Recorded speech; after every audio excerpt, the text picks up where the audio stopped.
오늘의 말씀은 출애굽기 3장 3절에서 4절 말씀입니다. 이에 모세가 이르되 내가 돌이켜 가서 이 큰 광경을 보리라.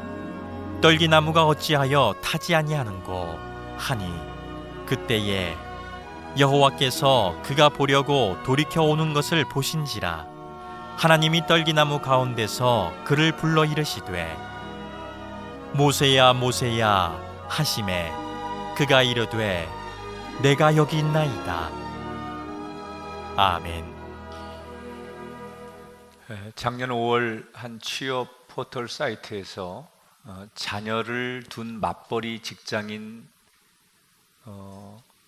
부부 500명에게 설문조사를 했습니다. 먼저 여성들에게 물었습니다. 자녀가 있는 여성 직장인에게 나는 독박 육아를 하고 있다고 생각하느냐? 그랬더니 여성 70%가 그렇다라고 대답했습니다. 이 여자들의 대답에 대해서 어떻게 생각하느냐고 남편들에게 물었더니 84%가 아닙니다 라고 대답했습니다. 자기들도 육아에 열심히 참여하는데 억울하다 그 말입니다. 여자들이 볼 때는 남자들이 열심히 도와준다고 하는 것 같지만 별 도움이 안 된다 그런 뜻이겠죠. 많은 남자들이 그런 얘기합니다. 나는 정말 좋은 아빠가 되고 싶은데 좋은 아빠가 되는 게 너무 힘들다. 마음으로는 좋은 아빠가 되고 싶은데 어떻게 하는 것이 좋은 아빠가 되는지 잘 모르겠다. 이렇게 말씀하시는 분들이 계십니다. 며칠 전에 제가 한 아빠 육아 블로거가 쓴 칼럼을 보니까 아이들과 놀아주는 것을 어렵게 느끼는 아빠들에게 드리는 팁입니다.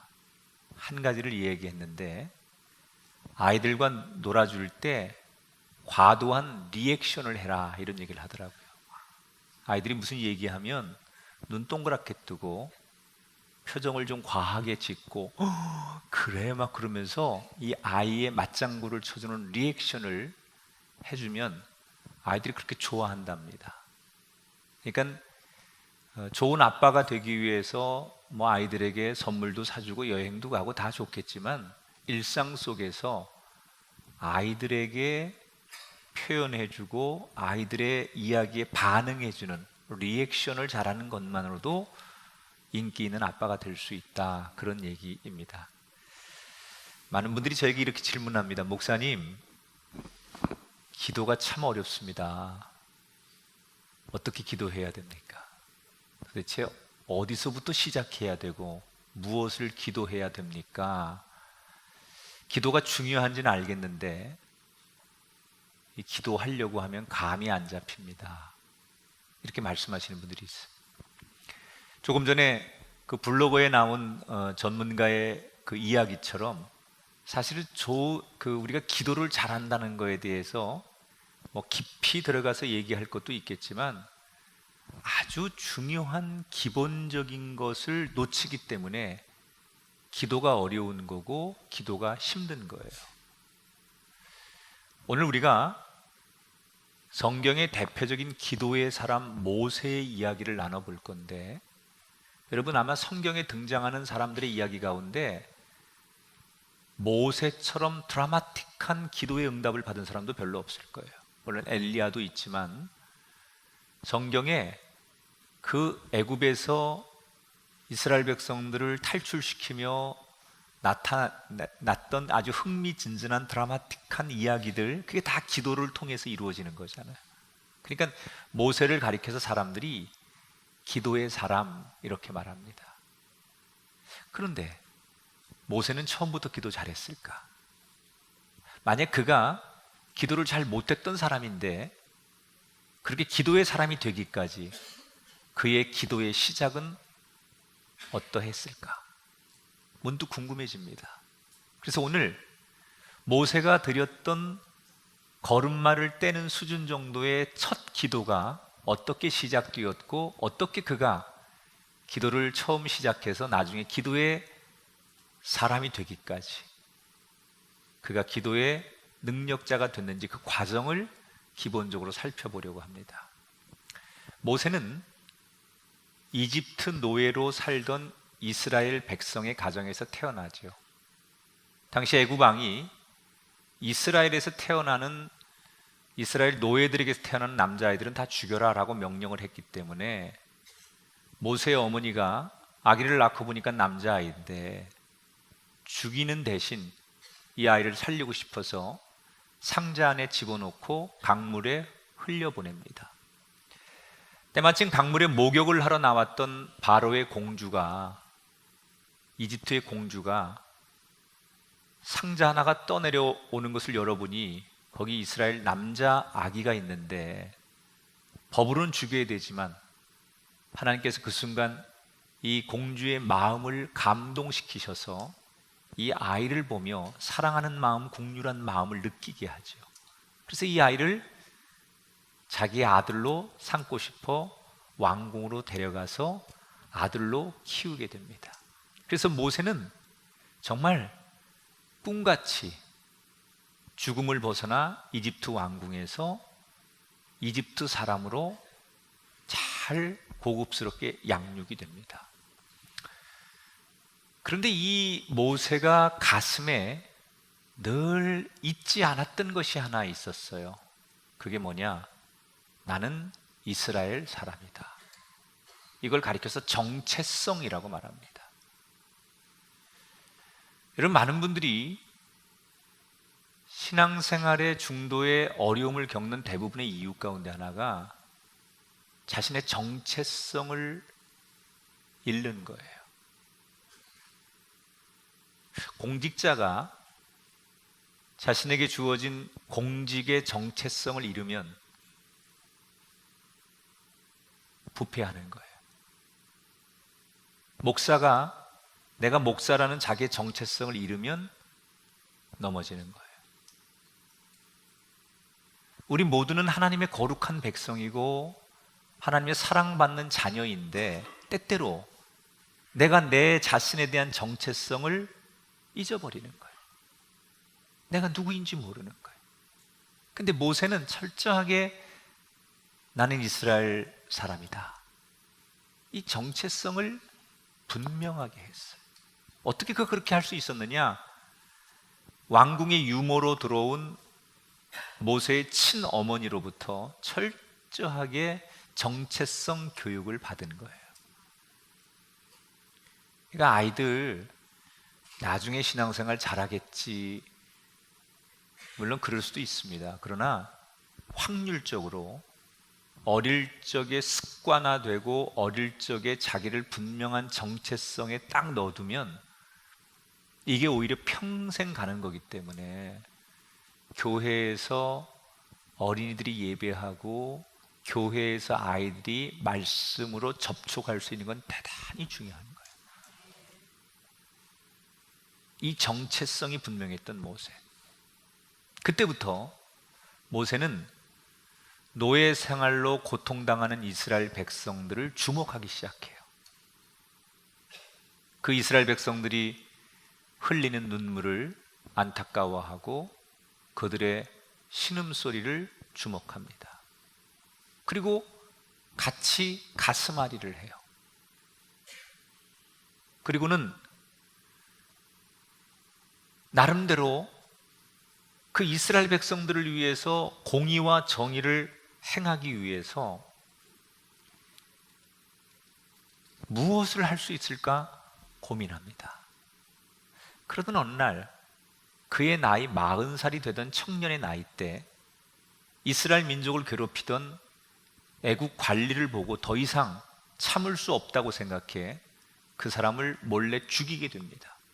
그러나 이 사건이 결국 발각이 되면서 모세는 도망칠 수밖에 없는 신세가 되고 그는 그동안 누리던 모든 부와 권력을 다 포기하고 광야로 도망을 치게 되죠. 도망자가 되었고 알 수 없는 광야에 가서 막막했던 그의 인생. 그런데 때마침 이드로라고 하는 미디안 제사장의 딸을 만나서 결혼을 하고 거기에서 처가살이를 합니다. 그리고 처가를 도와서 양을 키우며 이전과는 전혀 다른 삶을 살게 되죠. 근데 모세는 행복했대요. 자기 인생에 가장 행복했던 때가 광야 40년이었다라고 말해요. 왠 줄 아십니까? 그 왕궁의 부유함과 왕궁의 편리함보다 이 광야에서 처가살이하고 목동으로 피곤하게 사는 게 행복할 리 없는데, 그가 가장 내 인생에 행복했던 순간이 광야 생활이었다. 왜냐? 더 이상 걱정할 일이 없었기 때문입니다. 하나님이 주시는 최고의 은총 중에 하나는 평안이에요. 여러분, 그렇게 좋은 집에 누워 있으며 왜 밤잠을 못 주무십니까? 그렇게 좋은 것 보고 좋은 걸 먹으면서도 왜 여러분 그렇게 생각이 많아, 고민이 많아, 걱정이 많아, 입맛이 없다고 하고 삶의 의욕을 느끼지 못하십니까? 결국 하나님이 인간에게 주는 최고의 복은 내 마음의 평안이에요. 여러분, 하나님이 여러분에게 부와 명예와 권력, 모든 복을 주셔야 하지만 가장 여러분의 인생에 평안의 복을, 평화의 물결을 하나님이 여러분 가정과 인생에 허락하시기를 주님의 이름으로 축원합니다. 자, 그렇게 행복하게 살아가던 모세가 40년이 지나 그의 나이 80이 되던 어느 날 그의 일생을 바꾸는 결정적인 사건 하나를 만나게 됩니다. 늘 하던 대로 그날도 양떼를 이끌고 그가 소위 호렙산, 다른 말로 신의 산, 또 다른 말로는 돌산이라고 합니다. 이 호렙산, 신의 산은 돌산이에요. 바위로 구성되어 있는 돌산이에요. 왜 모세는 양들을 이끌고 저길 간 걸까? 학자들은 두 가지를 이야기합니다. 하나는 양들을 키우다 보니까 풀이 더 이상 없어요.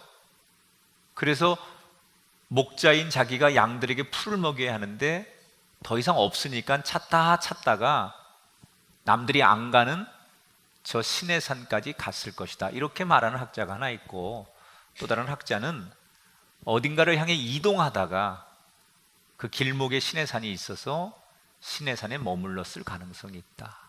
아무튼 모세는 우연치 않게 바위로 구성된 호렙산에 가게 돼요. 보통 광야에서는 너무너무 일교차가 심하긴 하지만 낮에는 너무너무 해가 강하기 때문에 그 광야의 모래나 또는 돌들하고 이게 부딪혀서 자연 발화가 가끔 일어납니다. 누가 불을 내지 않아도 스스로 강렬한 태양빛에 의해서 뭐가 이렇게 불이 붙어버리는 자연 발화가 일어나죠. 그래서 자연스럽게 불이 나기도 해요.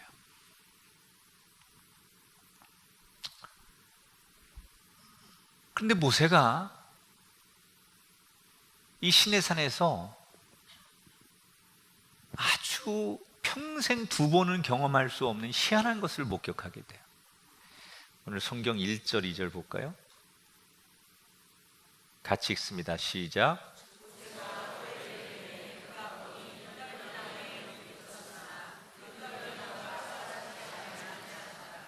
떨기나무에 불이 붙었는데 왜 이게 희한하냐? 이것까지는 뭐 인정할 수 있어요. 자연 발화가 있으니까 그걸 가끔 목격할 수 있거든요. 자주는 아니지만.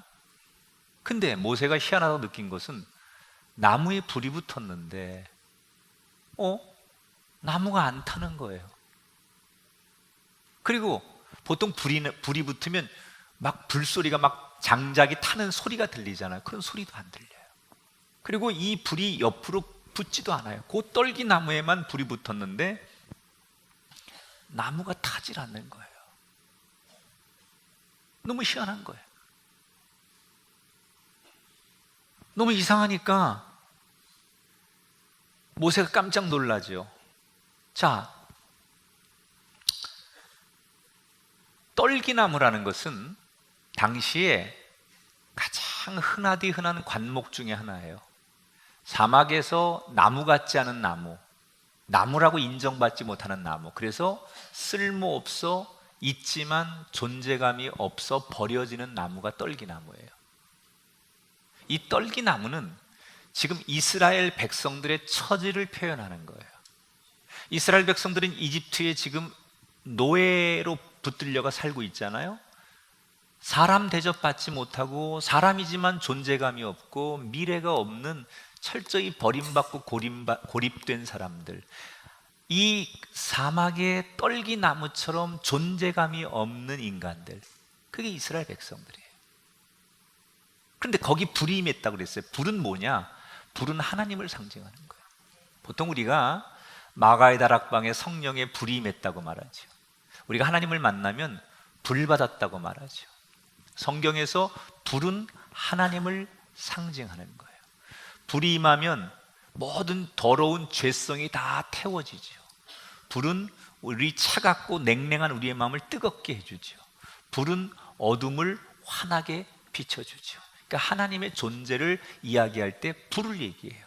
그러니까 존재감이 없는 그 당시 이스라엘 백성들, 떨기나무처럼 버려진 이스라엘 백성들에게 하나님이 그런 존재들에게 직접 오셔서 임재하셔서 거기에 불을 타고 계신다는 얘기예요. 여러분, 우리가 인생을 살다 보면 때로는 사람들의 시선과 사람들의 평가 앞에 내가 떨기나무 존재처럼 보잘것없을 때가 있어요. 열등감과 실패에 주눅이 들고 사람들의 평가와 상황 앞에 내가 너무 무너져서 아무것도 아닌 존재처럼 떨기나무처럼 여겨질 그 상황이 있어요. 그때 나를 진짜 가치 있게 만드는 것은 내 노력으로 되는 게 아니에요.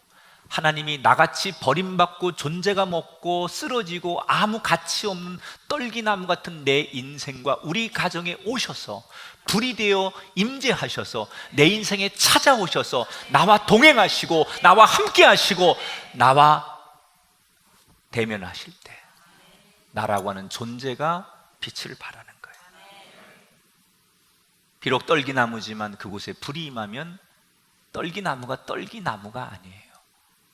여러분의 무너지고 힘들고 고통스러운 인생과 가정에 하나님의 불이 임하시게 되기를 축원합니다. 자, 그런데 좀 이상합니다. 시안에서 모세가 너무 신비로우니까 그 떨기나무 불이 타는 곳에 다가가는데 갑자기 불에서 음성이 들리는 거예요.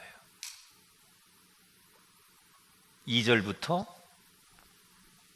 4절부터 6절 읽어보시죠. 모세야 모세야 하시매 그가 이르되 내가 여기 있나이다. 나는 내 조상의 하나님 아브라함의 하나님 이삭의 하나님 야곱의 하나님이니라.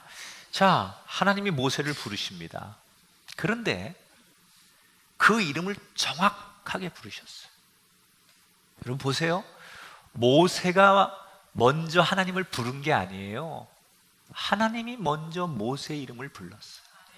모세는 지금 하나님의 이름을 부를 환경이 아니에요. 하나님을 잊고 사는 거예요. 하나님을 의식하지 않고 사는 거예요. 하나님을 부른 적이 없어요. 그런데 하나님이 먼저 모세의 이름을 불러주셨어요. 그것도 정확하게 불러주셨어요. 내가 먼저 부른 것이 아닌데 하나님이 내 이름을 먼저 불러주셨어요. 이건 뭘 말하는 줄 아십니까? 나는 하나님을 잊고 살았는데, 나는 하나님의 존재를 까맣게 잊어버렸는데 하나님은 한 번도 나를 잊은 적이 없었다는 거예요. 아니, 하나님은 한 번도 나를 떠난 적이 없었다는 거예요. 나는 하나님을 모르지만 하나님은 나를 알고 계셨다는 거예요.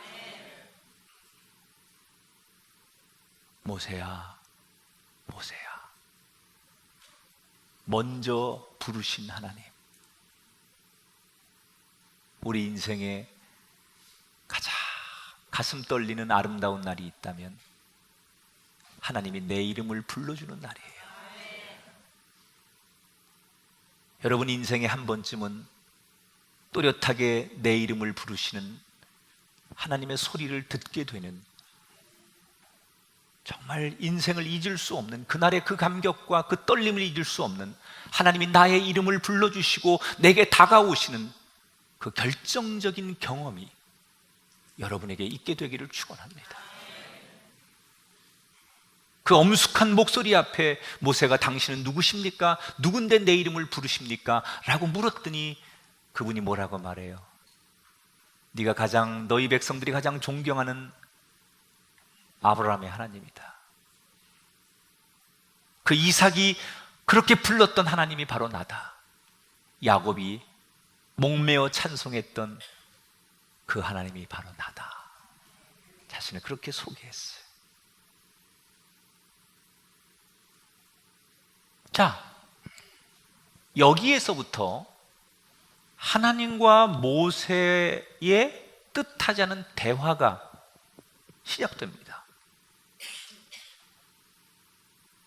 우린 기도를 하나님과 나 사이에 대화하는 것이다 이렇게 배웠어요. 그러면 지금 모세와 하나님 사이에 기도가 시작된 거예요. 자, 모세가 어떻게 기도를 시작한 겁니까? 나 이제부터 기도해야지, 그리고 작심하고 기도한 게 아니에요. 원치 않게 우연히 호렙산에 가서 뜻하지도 않게 너무 우연하게 떨기나무를 봤는데, 그 일상 속에서 우연한 것 같은 사건 속에서 그가 주님을 부르고 주님이 자신을 부르고 자기가 응답을 하니까 나도 모르는 사이에 하나님과 나 사이에 기도가 시작된 거예요. 우리는 대개 내일부터 기도해야지, 그래야만 기도할 수 있다고 생각해요. 나 언제부터 기도를 시작해야지, 그래야 기도가 되는 거라고 생각해요. 아닙니다. 많은 분들에게 기도하십시오, 기도가 중요한 건데, 영적인 호흡인데 기도하셔야죠, 그러면 해야지요 라고 말하면서, 그런데 마음의 준비가 안 됐고 내가 지금 기도할 상황이 아닙니다, 새벽기도 나올 상황도 아니고 예배 시간에 기도하러 나올 상황이 아닙니다, 아직 준비가 안 됐습니다, 이렇게 말씀하는 분들이 있어요. 기도를 너무 어렵게 만드시는 거예요. 기도는 결심하고 작심해야만 할 수 있는 게 아니에요. 각오하고 굳게 다짐해야만 할 수 있는 게 아니에요.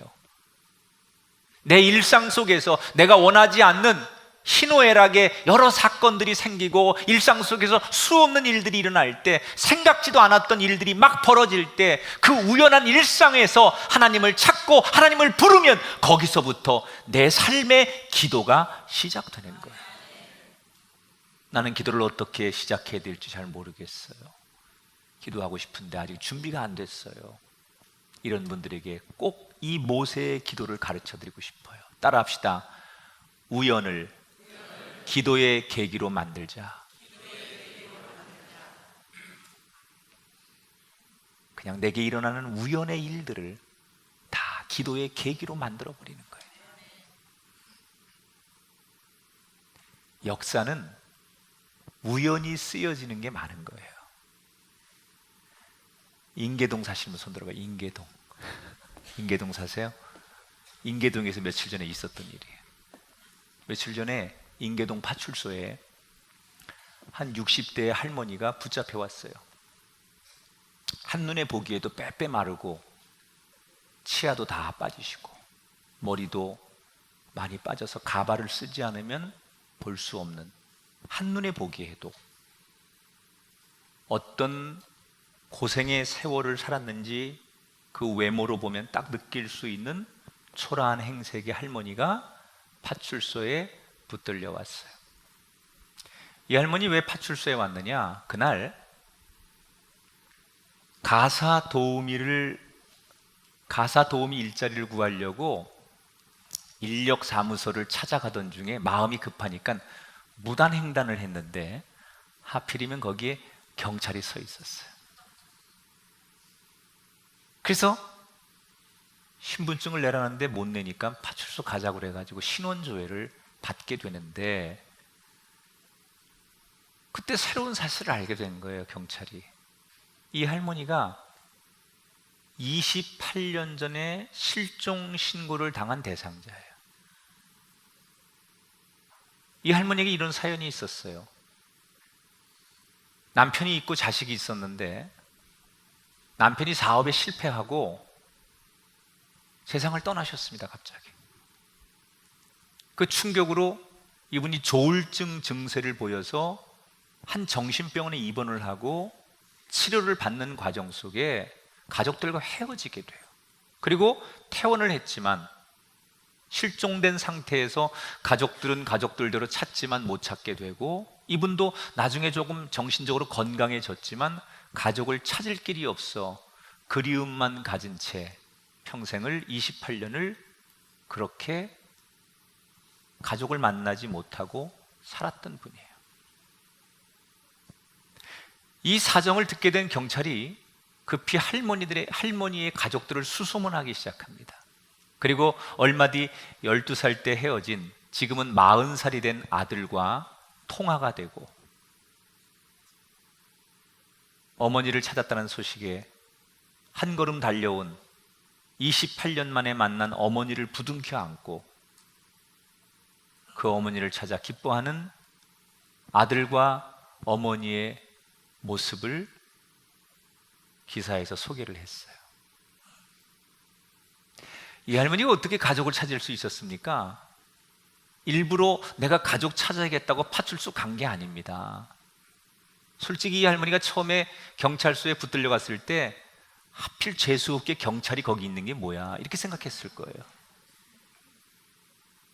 잡혀가긴 했는데 아마 선처를 호소하기 위해서 자신의 기구한 운명의 이야기를 그 경찰 공무원에게 들려줬을 거예요. 이 할머니는 자신이 원한 게 아니에요. 원하지 않는 일 속에 우연히 자신의 인생이 거기에 휩쓸려 들어가면서 그 우연한 사건 속에서 오히려 그것이 전화위복이 되고 자신을 새롭게 만드는 계기가 되었어요. 여러분, 우리 인생이 그런 거예요. 할머니가 붙잡혔듯이 모세가 유목할 곳을 찾지 못해 호렙산에 왔듯이 살다 보면 우리가 우연치 않게, 뜻하지 않게, 원치 않는 불행을 만날 때가 있어요. 어떤 분은 건강으로, 어떤 분은 사업으로, 어떤 분은 물질로, 또 어떤 분은 관계 속에서 가정의 어려움 때문에 원하지 않는 어려움과 고통과 실패를 우리가 만날 때가 있어요. 그때 누군가를 원망하며 자신을 한탄하는 것이 아니라 차라리 그렇게 원하지 않는 내 인생의 어려움과 고통을 만났을 때, 그때 우리는 차라리 하나님의 이름을 불러보자는 거예요. 소리를 질러도 좋고 울먹여도 좋으니, 내게 일어나는 우연과도 같은 삶의 자리에서, 내게 벌어지는 모든 일상에서 그때마다 하나님의 이름을 부르는 거예요. 그 우연한 사건에서 하나님의 이름을 부르면, 하나님, 나는 하나님밖에 도움을 청할 곳이 없습니다. 하나님, 제발 저를 좀 살려주십시오. 하나님, 나는 하나님을 의지할 수밖에 없으니 하나님, 나를 버리지 마십시오 라고 하나님의 이름을 부르는 순간, 하나님과 나 사이에 단절됐던 대화가 시작되면서 기도의 걸음마를 떼는 순간 나는 드디어 기도의 사람이 되기 시작하는 거예요. 내일부터 기도해야 되겠다고 결심할 필요 없어요. 기쁜 일이든 슬픈 일이든 평범한 일이든 신기한 일이든 예상했던 일이든 예상할 수 없었던 일이든 우리는 희노애락 만나는 그 일을 통해서 주님을 부르기만 하면 돼요. 기쁘면 기쁜 대로 감사하게 주님을 부르시고, 억울하면 억울한 대로 주님의 이름을 부르시고, 힘들면 힘들어서 주님의 이름을 부르는 순간 여러분은 그때부터 기도의 사람, 모세처럼 기도의 걸음마를 떼는 그 여정이 시작될 줄 믿습니다. 이렇게 하나님의 우연한 기회에 하나님의 부름을 받은 모세는 하나님과 대화가 계속 되지요. 자, 떨기나무에서 불로 임재하신 하나님이 모세 이름을 부르셨다 그러죠. 이걸 부르심이라고 해요. 부르심. 그리스도인은 부르심이 체험되지 않으면 그리스도인이라고 말하면 안 돼요. 여러분 스스로에게 물어보세요. 나는 부르심이 있는가? 하나님이 우리를 부르시는 부르심엔 두 가지의 목적이 있는 거예요. 하나는 나를 구원하시려는, 하나님과 나와의 관계를 회복하게 하려는 구원의 목적이 있어 나를 부르시는 거예요. 그런데 내가 구원받는 것으로 부르심이 끝나면 안 돼요. 그리스도인에게는 두 번째가 반드시 진행돼야 되는데, 그게 뭐냐? 나를 부르신 두 번째 목적이 구원받는 것을 넘어서 내가 어떤 인생이 되길 원하시는가, 무엇을 위해 살기를 원하시는가, 내가 어떤 사명자가 되길 원하시는가, 나에게 맡기시는 미션이 있을 때 하나님이 나를 부르시는 거예요. 모세는 하나님의 부름을 받지요. 대화를 하는 도중에 하나님이 부르신 두 번째 목적을 얘기하시는 거예요. 뭐라고 말씀하느냐? 나는 너희 백성들의 울부짖음을 다 듣고 너희 백성들의 고통을 내가 다 보았다는 거예요. 그래서 내가 그들의 눈물을 닦아주고 그들의 울부짖음에 응답하기 위해서 그들을 구원하려고 하는데, 네가 내 이름으로 가서 너의 백성들을 인도해 내려는 거예요.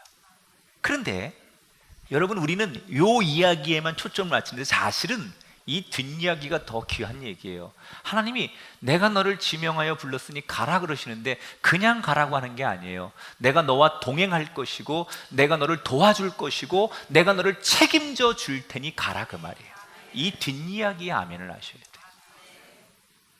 하나님이 우리에게 때때로 도전을 주실 때가 있어요. 모험심을 주실 때가 있어요. 불가능 앞에 기도하면서 내가 새로운 인생에 도전해야지 이렇게 꿈을 주실 때가 있어요. 또는 하나님 우리에게 어떤 사명을 맡기실 때가 있어요. 그런데 인간적으로는 내가 나이가 몇 살인데 지금 이 나이에 그런 일을 도전할 수 있어? 내가 지금 형편과 내 조건과 내 환경이 그런 일을 할 수가 없지. 나는 그런 여유가 안 돼. 그래서 내게 분명히 주시는 사명을 나는 내 인간적인 조건을 들이대면서 못한다고 얘기하는 거예요. 이거는 그 뒷이야기를 안 듣는 거예요. 하나님 뭐라고 그러셨어요? 내가 책임져 주겠다는 거예요. 하나님이 모세에게 그 말씀 하시기 전에 떨기나무에 불을 붙여서 그걸 보여주신 이유가 뭐예요? 이 떨기나무에 희한한 불이 붙어서 역사하는 걸 보게 하시고 이것을 일으키게 하신 하나님이라면 모세를 못 도울 일이 뭐가 있겠어요? 하나님 뭐라고 말씀하세요? 내가 도와줄 테니. 여러분에게 주시는 음성으로 듣게 되길 바랍니다. 내가 너를 도와줄 테니, 내가 너와 함께 할 테니, 믿음으로 도전하고 그 말에 순종하고 그 일을 감당하는 사람이 되어라.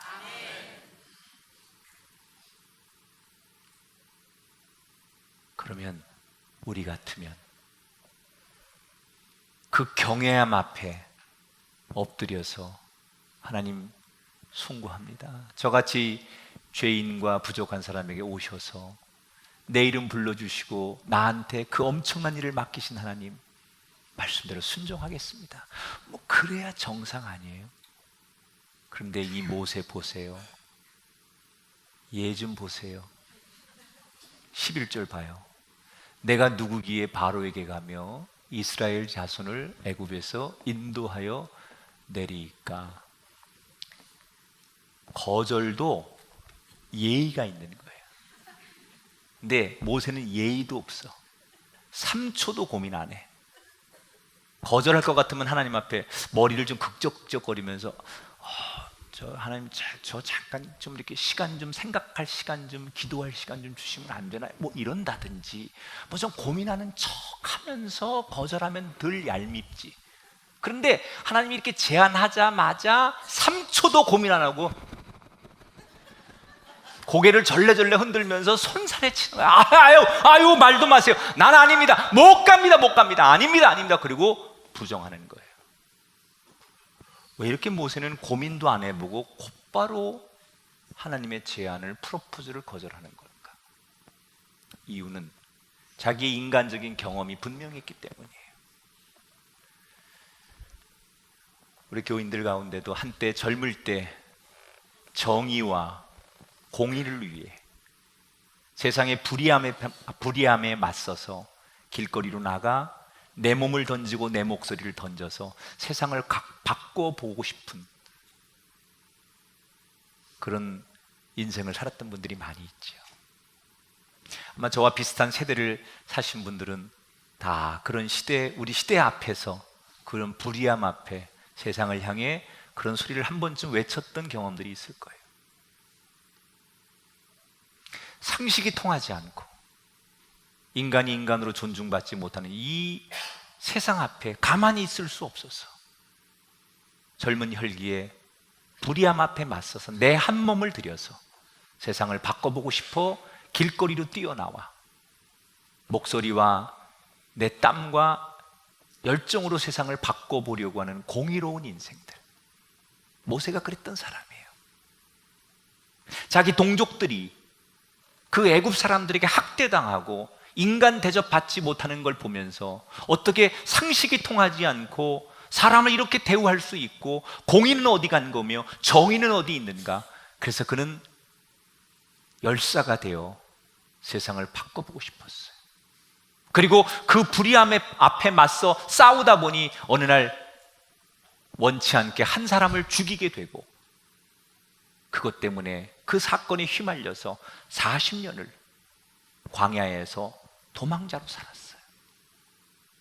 그 40년 동안 광야에서 도망자로 살면서 그가 느낀 게 뭐겠어요? 내가 아무리 공의롭고 정의롭고 열정을 다해 세상을 바꾸려고 해도 내 힘으로 내 공의와 열정으로 세상을 바꿀 수 없다는 걸 현실적으로 철저히 깨달은 거예요. 그가 상대해야 될 바로 왕은 누굽니까? 그 당시 어떤 강대한 나라도 함부로 넘볼 수 없는 이 땅에 존재하는 또 하나의 신과 같은 존재가 바로 왕이에요. 그리고 자기가 인도해 내야 될 이스라엘 백성들은 상식도 없고 예의도 없고 오합지졸이고 통솔이 되지 않은, 자기가 봐도 수준이 미달인 이스라엘 백성들을 통솔한다는 게 상식적으로 말이 안 되는 거예요. 그래서 거절하는 거예요. 난 못합니다. 불가능하다는 거예요. 그러니까 하나님께서 설득하죠. 어르고 달래고 혼내시는 거예요. 그때부터 4번을 거절해요. 모세가 4번을.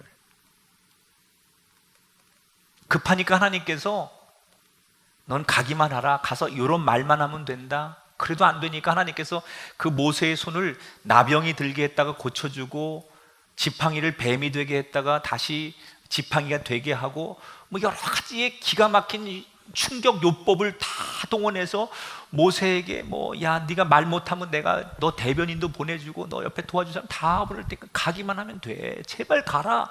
그리고 계속 하나님의 사정을 해요.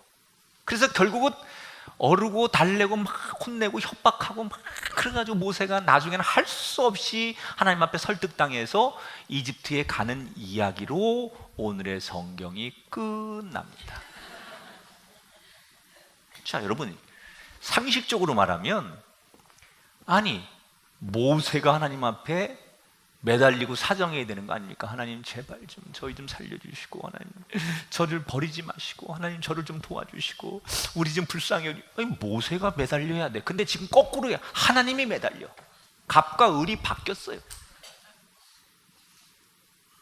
더군다나 모세는 하나님을 대하는 태도가 너무나 무례해요. 아까도 말했듯이 그 하나님 앞에 사람을 대하는 게 아니라 하나님을 대하는데 자기가 감당할 수 없어도 하나님 앞에 예의를 갖춰서 경외하는 마음으로 거절해야 되는데 너무나 버릇없이 그냥 못한다고 손살에 치고 하나님을 막대합니다. 그리고 하나님의 그 부르심을 거절합니다. 그럼 하나님 입장에서는 모세 아니면 할 사람 없냐? 자식이 보자니까 보자기로 보이나? 분명히 80년대 유머입니다. 웃는 분들은 다 코드가 맞는 분들이에요. 몇 살인데 웃냐?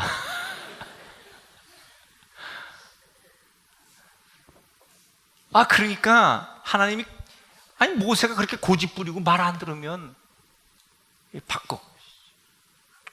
너 자식 너 바꿔. 그만둬. 네가 해. 네가. 그리고 새로운 영웅을 만들면 되잖아, 하나님 입장에서.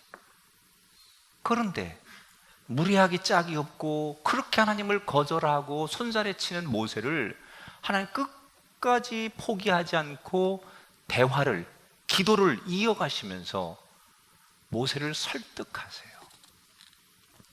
왜 그랬을까? 안 간다는 모세를 왜 그렇게 설득했을까? 이걸 기억하세요. 하나님이 좋아하는 진짜 기도는 어떤 거냐? 바로 요거예요. 따라합시다. 척하지 말고 솔직하게 기도하세요. 모세의 장점은 너무너무 솔직한 거예요. 은혜로운 척, 고민하는 척, 경건한 척, 괴로운 척, 아닌 척, 소위 내 숨가에 속하지 않고 모세는 있는 그대로 표현하는 거예요. 그러니까 무례하긴 한데 하나님은 우리의 중심을 보시는 거예요. 여러분, 인간에게는 우리가 은혜로운 척, 경건한 척 할 수 있어요. 말끝마다 할렐루야, 오 주여 믿습니다, 오 형제님, 오 자매님, 뭐 이러면 사람이 어머 저분 신령해, 어머 저분 은혜스러워, 이렇게 얘기합니다. 인간에게 그렇게 할 수 있어요. 근데 하나님은 우리의 중심을 보시거든요.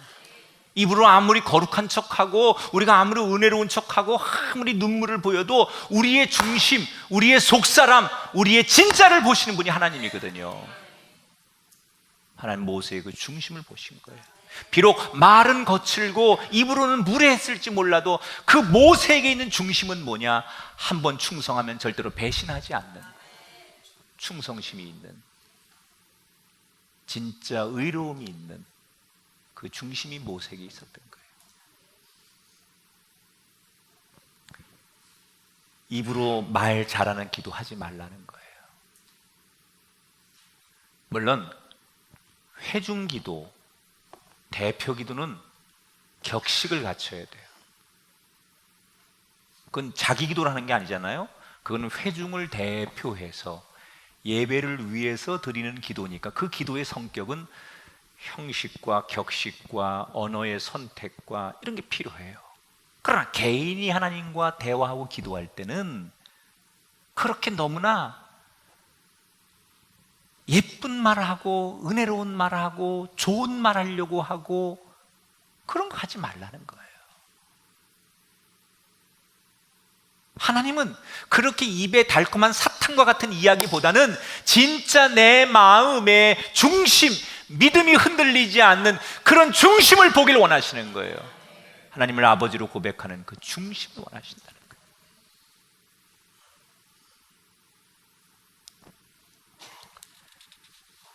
조선시대 왕들이 27명이 있었죠. 그 중에 가장 오랫동안 왕을 한 사람이 영조예요. 52년 왕을 했으니까 500년의 조선 역사의 10분의 1을 왕위에 올라 있었죠. 그러니까 대를 이어서 신하들을 많이 거쳐갔어요, 영조가. 근데 이 영조가 제일 아끼고 좋아하는 신하가 누구였냐? 우리 어사 박문수 알죠? 어사 박문수. 지금도 아나 애들이요? 어사 박문수 얘기를. 우리 땐 책도 있었는데. 박문수라고 하는, 이게 실존하는 진짜 신하인데, 이 박문수라는 신하를 제일 영조가 좋아했대요. 근데 이 영조는 기록에 의하면 왕에게 너무 무례할 정도로 직언을 많이 해서 오해도 많이 받고 죽을 고비도 있었어요. 절대 왕권의 시대에 왕 앞에 너무 무례할 정도로 말을 하거나 자기 감정을 너무 많이 표현하니까 동료들에게 오해를 받아서 모함을 받아 죽을 고비를 몇 번 넘깁니다. 그럴 때마다 영조가 나서서 박문수를 구해주고 두둔해주고 지켜주는 거예요. 이 박문수는 이랬답니다. 왕이 스스로 나는 백성의 아비요, 백성들은 내 자녀라 이렇게 말했으니, 아니 자녀가 아버지 앞에 가서 솔직하게 있는 대로 얘기하는 게 아버지와 자식의 관계지. 나는 그래서 왕이 나는 아비고 너희들은 내 백성이다 라고 말했으니, 내 자녀라 말했으니 나는 아버지 앞에 가서 있는 대로 솔직하게 말하는 거다. 이게 뭐가 잘못이냐 이러고 항상 대들고 나가서 꼬치꼬치 얘기했다는 거예요.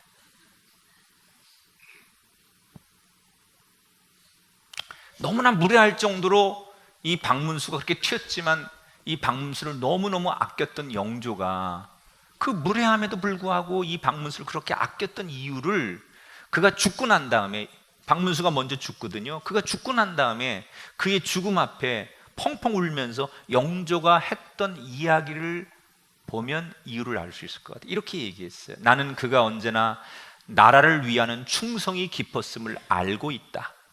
그의 무례함과 직언 속에 배신하지 않는 충성을 보았기 때문에 그를 신뢰했다. 어쩌면 하나님이 모세를 보실 때 이런 마음이었지 않았을까? 모세는 몇 번이나 천벌을 받아도 마땅할 만큼 무례한 모습을 보여줬습니다. 그러나 하나님은 그의 솔직함 속에서 그의 충직스러움, 배신하지 않는 충성심을 보셨기에 모세의 기도를 기쁘게 이어가신 거예요. 우리는 너무나 한 번 말할 때마다 멋진 말을 많이 하려고 해요. 생각도 없으면서 괜히 아쉬운 척 보여주려고 해요. 몰라도 아는 척, 이런 척을 잘해야 된다고 생각해요, 현대인들이. 그런데 하나님 앞에 기도할 때는 절대 그러지 말라는 거예요. 하나님은 우리의 중심을 보시는 분이니까. 척하면 무슨 소용이 있겠어요? 너무 말 잘하려고 고민하지 마세요. 하나님 앞에 기도하는데 너무 청상유수처럼 하려고 하지 마세요.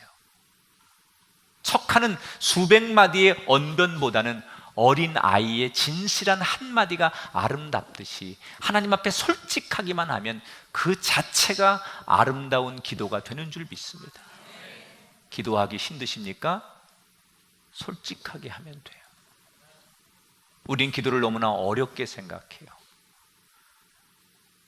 그러나 기도는 어렵지 않다. 작심 안 해도 된다. 크고 작은 내 일상 속에서, 우연히 일어나는 일 속에서 어떤 생각지도 않았던 일이 일어나면 그때마다 주님을 부르기 시작해라. 멋있게, 폼나게, 은혜스럽게 말하려고 하지 말고 솔직하게 이야기해라. 처음부터 기도를 잘하는 사람은 없어요. 다 걸음마부터 시작하는 거예요. 아기들이 엎어지고 넘어지고 막 그러다가 겨우 서가지고 수없이 주저앉는 것을 경험하며 걸음마를 떼기 시작할 때 비로소 그 아이가 걷기도 하고 뛰는 그 걸음마가 시작되는 거예요. 여러분, 우리는 기도의 걸음마도 떼지 않으면서 기도의 달인이 되려고 해요. 기도의 걸음마를 떼세요. 그냥 내 삶의 자리에서 무슨 일을 만나든지 만사형통하리라. 무슨 일을 만나든지 만사형통하리라. 무슨 일을 만나든지 주님을 부르면, 주님과 대화하면 기적이 시작됩니다. 걸음을 떼셔서 아름다운 기도의 여행자들이 다 되시는 우리 아름다운 성도들이 되시기를 주님의 이름으로 축복합니다.